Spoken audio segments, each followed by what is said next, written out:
고 일꾼으로 사용하셨습니다. 주님 모시기에 여러분 완벽한 일꾼이 이 세상 천지에 어디 있겠습니까? 완벽하지 않지만은 완벽하지 않을 때는 어떻게 되겠습니까? 그래도 우리는 경배해야 됩니다. 완벽하지 않더라도 우리는 주님을 떠나서는 안 됩니다. 부족하면 부족할수록 더 경배해야 돼요. 부족하면 부족할수록 더 기도해야 될 줄로 믿습니다. 베드로를 보니까 주님 모른다고 3번 부인했습니다. 그런데 베드로는 특징이 있습니다. 멀리 떠나지 않았습니다. 주님 곁을 맴돌았습니다. 그리고 우리 주님을 바라보고 있었습니다. 그때 주님이 그를 뒤를 돌아서 그를 바라봐 줬습니다.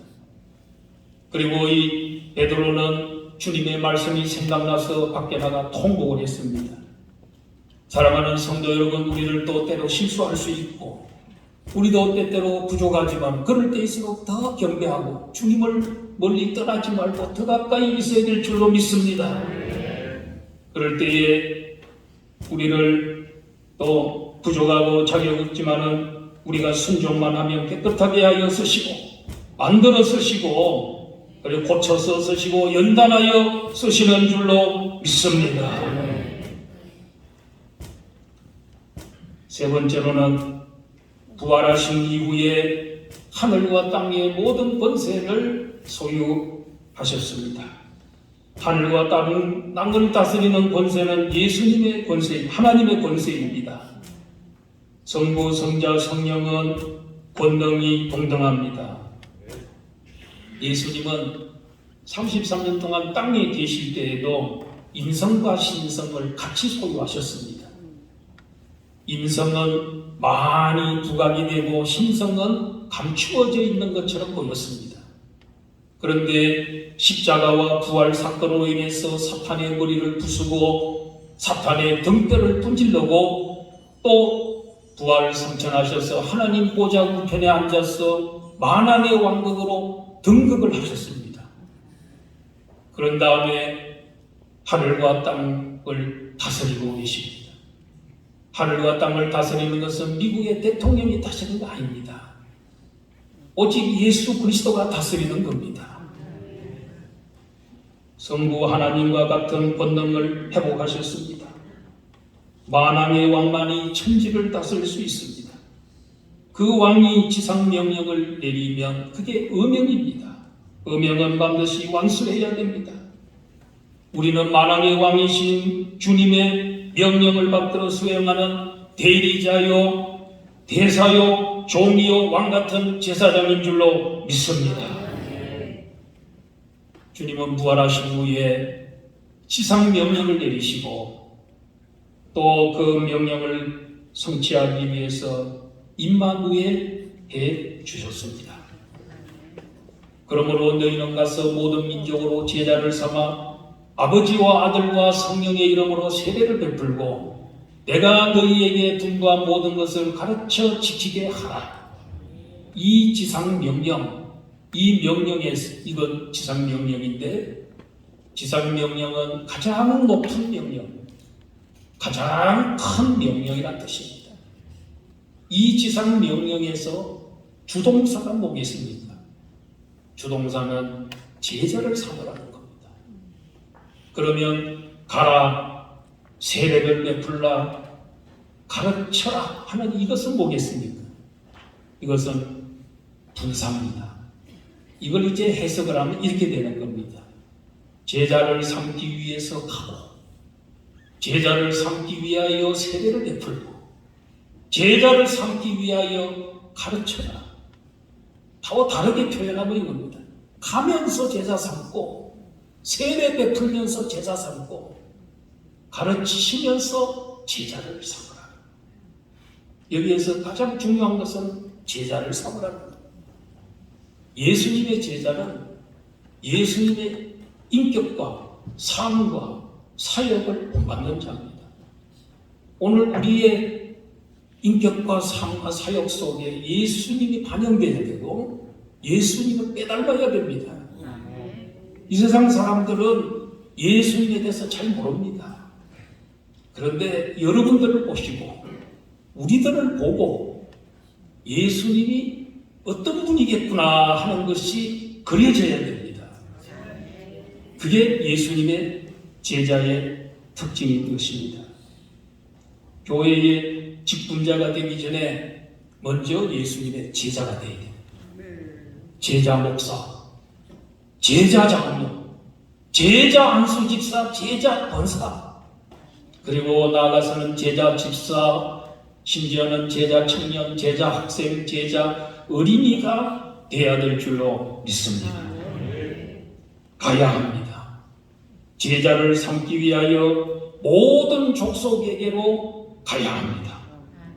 가서 예수님의 십자가의 복음과 부활의 복음을 증거해서 너 왜 예수님이 너를 위해서 십자가에 대신 죽어줬고 3일 만에 부활하셨는데 너 왜 사탄의 밑에서 그렇게 고생하고 압제당하고 있느냐? 빨리 나와라. 하나님의 나라로 빨리 와라. 이렇게 그들을 해방시켜서 그들을 데리고 나와서 하나님의 나라의 백성이 되도록 해야 이게 전도인 것입니다. 예수님도 이 세상에 오셔서 전도하셨지요. 예수님 전도하신 내용이 뭡니까? 천국이 가까이 왔으니 회개하고 복음을 믿어라. 내가 지금 천국을 여기 가져왔는데 천국이 지금 이 옆에 지금 와 있는데 이 천국에 들어가려면은 회개하고 복음만 믿으면 이 천국에 들어갈 수 있다는 거예요. 회개하는 거하고 믿는 거하고는 동전의 양면과 같습니다. 똑같은 겁니다. 회개하면 믿게 되고 믿으면 회개하게 되는 겁니다. 그래서 이 천국에 들어오라는 겁니다. 빨리 들어오라. 그것은 네가 회개하고 믿기만 하면은 천국이 선물로 주어지는 거. 여기 와 있는데 이 와 있는 자체가 은혜라는 거예요. 올라갈 필요가 없대요. 여기 와 있는데 들어오라는 거예요. 예수님만큼 천국과 지옥을 많이 말씀하신 분은 이 세상에 없습니다. 왜 그렇습니까? 천국을 만드신 분이고 지옥을 만드신 분이고 그것을 보고 오신 분이고 오셔서 천국 열쇠를 교회들에게 주신 분이 주님이시기 때문에 그렇습니다. 세례를 베풀어야 됩니다. 가서 전도한 사람을 데리고 와서 세례 받을 때까지 도와줘야 됩니다. 세례가 얼마나 중요하면 지상명령 가운데 세례를 받으라고 주님이 넣었을까요? 세례를 줄 때 성부와 성자와 성령의 이름으로 세례를 주어라. 그 순간에 이 세례 받는 사람이 성부와 성자와 성령에게 소속되기 시작합니다. 그리고 그분에게 접붙임을 받는 것입니다. 그분과 하나가 되는 것입니다. 그러므로 세례가 얼마나 중요한지 모릅니다. 여러분, 그래서 우리가 이 다른 교회 교인들에게 그렇게 물을 때가 많지요. 그 교회는 성도가 몇 명 모입니까? 그렇게 보통 묻잖아요. 이제 앞으로는 그렇게 묻지 말고 그 교회는 1년에 세례를 몇 명 줍니까? 이렇게 묻는 게 지상명령적 질문이고 이게 성경적 질문이라는 거예요.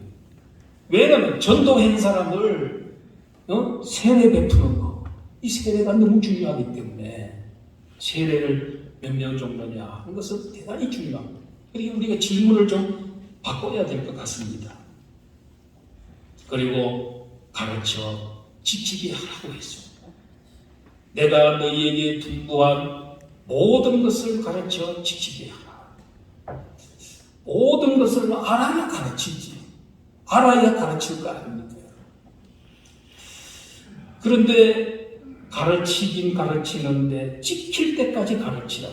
집요하게 가르치라. 그래서 이 가르치려고 하면은 먼저 배워야 되죠. 가장 좋은 학생이 가장 좋은 선생이 되는 겁니다. 모범 학생이 모범 선생님이 되는 겁니다. 지킬 때까지 가르치는데 어떻게 하면 효과적인 교육이 되냐면 기독교 교육은 모범 교육이고 모델 교육입니다. 예수님은 인류의 최고의 스승입니다. 왜냐하면 가장 좋은 제자를 가장 많이 만드신 분이 예수님입니다. 그런데 그분이 어떻게 해서 그런 좋은 제자를 그렇게 많이 만드셨습니까? 그것은 예수님이 자신이 모델이 되어주시고 모범이 되어주시고 행하면서 가르쳤기 때문에 그렇습니다. 우리는 가서 전도한 사람을 기어코 세례받도록 만들어야 돼요. 세례받으면 그걸로 끝나면 안 됩니다. 이 사람을 어떻게 해야 됩니까? 가르치고 지키도록 가르쳐야 된다. 그럴 때 제자가 만들어집니다. 제자를 만드는 방법은 가는 겁니다.